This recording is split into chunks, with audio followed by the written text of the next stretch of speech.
السلام علیکم. زه طالبانو ته او دولت ته پیغام لرم. که څوک هم زما دا ویډیو ګوري، امید لرم چې په غور سره وګوري او تر اخره وګوري او هم چې نور خلکو سره هم شریکي څو پر زموږ دا پیغام دي ته ورسیږي. ګوري تاسو دونه جانب چې کله په دوحه کې او په اسلام آباد کې، په روسیه کې، په ترکیه کې میټینګونه کوي، ناستې کوي، ماشاءالله ګرځي، او دواړه په جانب یو موږ د ملت نه راغلم او بل موږ ملت نه راغلم، دواړه د ملت نمائندګي کوي. لیکن ملت څه غواړي دنه خو چا مو نور دل عادي کسان خو دوی غونډه د چام راونه وته چې د کلی امام راشي او ملک راشي او پلار راشي او بابا راشي چې خپل زړه درد دلته شریک کی.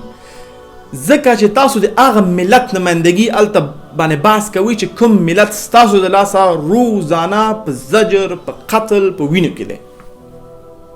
تاسو ولته ماشاءالله په سیګانو کې په تیارو کې ګرځئ او تاسو د وجنه یو مور بېزویه کیږي، د پلار امید د لاسه ځي ځکه چې ځوان بچی ورته وژل کیږي، ماشوم یتیم کیږي، یو زنانه کونډه کیږي. تاسو هغوی نه لږ واورئ چې د هغوی څه حال دی په کلیو کوڅه کې، وږتیان خبر شئ. ماشاءالله تاسو سره خو زمون یو ځای په سفر کې وي، فامیلونه ماشاءالله په صحت کې دي، په هر څه برابر دي. نو تاسو به څنګه، زه غواړم لږ د ملت خبرې تاسو ته وکړم او د اسلام نه لږ خبر کړم. دواړه د اسلام دعوې کوي، یو وایي زه اسلام تطبیق کوم، بله وایي زه اسلام تطبیق کوم. چې کله یو پولیس وژل کیږي په سر کې شهادت کلمه ویل کیږي، چې کله یو طالب وژل کیږي په سر دغه شهادت کلمه ویل کیږي. هر یو چې ډز کوي الله اکبر وایي، چې هر یو مړ کیږي بانر د شهادت لیکل کیږي. لیکن آیا دا موږ چې کله وژل کیږو دا یعنی دا موږ اصلا مردار موږ یو چې وژل کیږو؟ نه شهید شو، نه غازی شو، نه قومندان شو، هیڅ هم نه، بې معنا وژل شو، خبره ختمه. ستاسو په میډیا کې یو نمبر شو چې 15 کسان وژل شو، 10 کسان وژل شول. لږ د ملت نه مورئ، متوجه شئ چې په قبرستان باندې حکومت نه کیږي. تاسو دواړه موږ ته ضرورت لري، زموږ ژوندون ته ضرورت لري چې موږ باید ژوندي په تاسو باندې حکومت وکوي، چې هر څه تطبیق کوي، که دیموکراسي تطبیق کوي، که اسلام تطبیق کوي، چې هر تطبیق کوي، اقل موږ به دغه ژوندي اوسو. زموږ په قبرونو تاسو هیڅ هم نشئ تطبیق کولی. نو همدې دپاره زما دا خبر لږ په غور سره واورئ چې دواړه دعوت د اسلام کوي، باید اول اسلام په ځان تطبیق کوي، دنه مخکې به بل چا تطبیق کوي. او اسلام وایي څه شی په دې حالت کې؟ اسلام څه شی وایي؟ د سیرت نه به زه یو قصه راواخلم.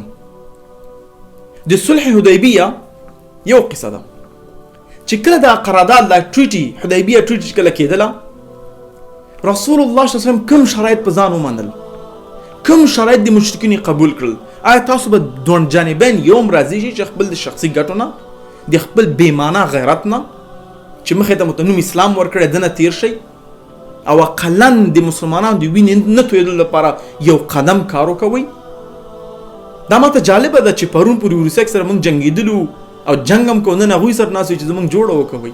دا جالبه نه ده؟ اسلام په ځان تطبیق کې راځي. دغه رسول الله صلی الله علیه وسلم د حدیبیه د صلح نه یو درس یاد کو. زه منم چې یو بل باندې ظلمونه تاسو کړي دي، زه منم چې یو بل هم وژلي دي، په زرهاو په سلهاو هم وژلي دي، او اوس وخت راغلی دی چې هر یو کس خپل زور وښیي. لیکن د چا په قیمت؟ زمونږ په قیمت. زما کاکا، زما ورور، زما بابا او زما نیکه. ګوري حدیبیه صلح کې کوم شرایط رسول الله په ځان ومنل؟ آیا تاسو به شرایط په ځان ومنئ؟ 15 شرطونه په هغه صلح کې. یو دا و چې کله یو مکه، یو کس د مکې نه مشرک اسلام قبلی بدون د پلار اجازې نه، یا بدون د خپل د کوم کس دغه مسؤل دی، مشر دی، د هغې اجازې نه، او زی مسلمان سره کېږي، مسلمان مجبور دی چې بیرته ولیږي. دویم شرط چې تاسو په دې کال کې دلته راغلي یاستئ، تاسو عمره نشئ کولی، بیرته لاړ شئ.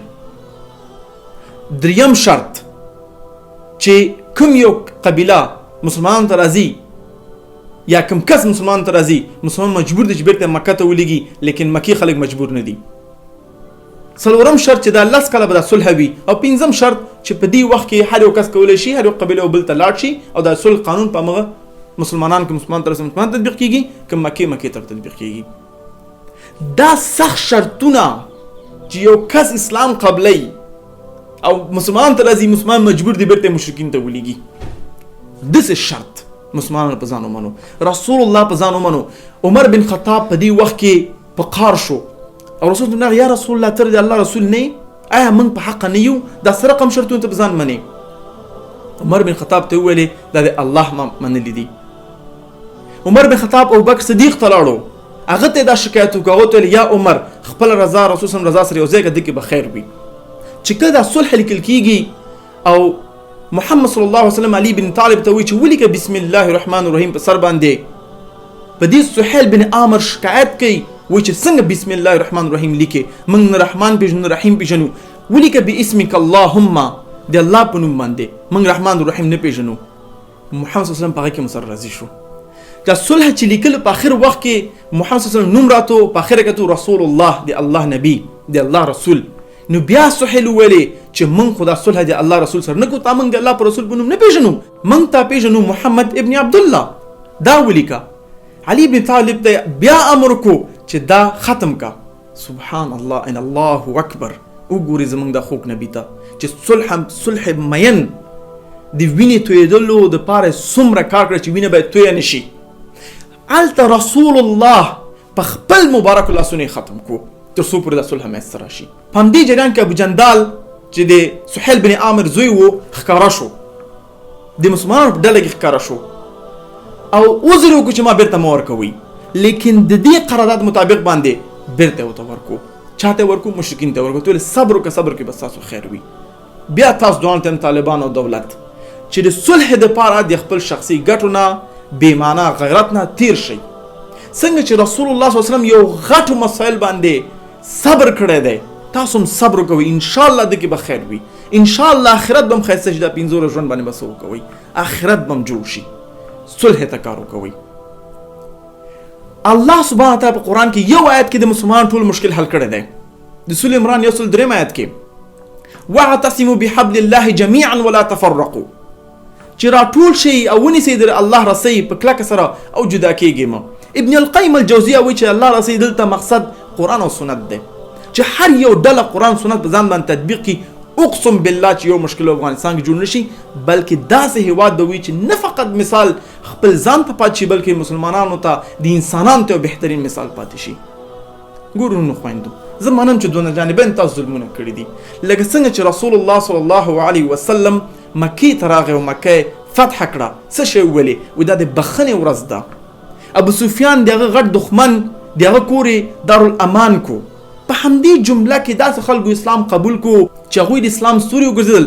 خالد بن ولید، اکرمه بن ابو جهل، هغه کس وبخو، هغه ښځه وبخله چا چې د خوږ کاکا حمزه وژلی و. الله اکبر. نو تاسو د صلح دپاره څه شی کول ته راضي استئ؟ کوم قربانیان ورکول ته راضي استئ؟ آیا وبخئ یا خلک تاسو اولادونه یې وژلي دي؟ وبخئ، ځکه چې تاسو یې وبخئ په امت باندې صلح امن راځي. چې امت باندې امن راشي، الله تاسو راضي کیږي. چې الله تاسو راضي شو، تاسو جنت ګټئ. چې جنت هم وګټو، بهترین کامیابی هغه ده. که دلته څوک قوي راشي، څوک ضعیف راشي، دا ملامتیان ختمه کوي. څوک تر پاکستان ګوډاګي وي، څوک تر امریکا ګوډاګي. همیشه د پارونو خويندو چې یو کس یو جنگ کوي، هغه یو بهانه ځان ته لټي. هټلر چې يهوديان وژل، يهوديان یو بهانه. همدسي بلامین چې یوګاندا کې خلک وژل، هغه آسیایي خلک یو بهانه. په همدې ډول باندې لستر کول شم دا باندې ختمه کوي. څوک د چا غلام، څوک چې نه غلام دی. اوس ټول تلی په خپل میز باندې راټول شي او یو شي ته کار کوي. هر یو ملک جنگ تیر شوی دی، ملکونه سره جنگیدلي دي. جرمني او امریکا سره جنگیدل ده، انګلستان او فرانسه سره جنگیدلي دي، ایټالیا نن په مینه او محبت دی ژوند کوي، کار کوي او بل سره نږدې کار کوي د نور په خلاف باندې. قانون ناټو جوړه کړې ده. من نن هم په دې جنگ کیو، ولی دا جانب مسلمان دی، دا جانب مسلمان دی، او منځ کې وشل کیږي څوک بیا مسلمان دی، او دته بیا خلک د جانبین غیرت وي. څوک ته جهاد نوم ورکوي، څوک ته یو څه نوم ورکوي، څوک ته بل څه نوم ورکوي. آیا د مسلمان قتل نن چې امریکا تللی ده، خپل منځو کې موږ ته غټ چانس دی. د قندهار پیغور کې کینی، د نورستان پیغور کې کینی دی، پرېږدئ دا دوحې او دا نور سفرونه او عیش و ماش پرېږدئ، راشئ یو ځای کې کینئ، مشران راولئ، سپین ږیري راولئ چې ستاسو منځ کې جوړه وکړي. انشاءالله امید لرم چې دغه پیغام د یو کس ورته کته شوی او یو کس سولې ته راضي شوی نو انشاءالله زما هدف لاسته راغلی دی. موږ ټول دا دعا کوو چې الله سبحانه وتعالی دې زموږ افغانستان کې داسې نظام راولي چې هغه د عدالت، د اسلامیت، د شرافت، د انسانیت یو مثال وي. موږ ټول غواړو چې د الله د قانون د لاندې ژوند وکړو، نه ډیموکراسي، نه لیبرالزم، نه فلانکې نه فلانکېزم، ځکه هغه یو نه موږ په دنیا کې موږ ته ګټه راکولی شي او نه په آخرت کې. بارک الله لي ولکم. السلام علیکم ورحمة الله وبرکاته.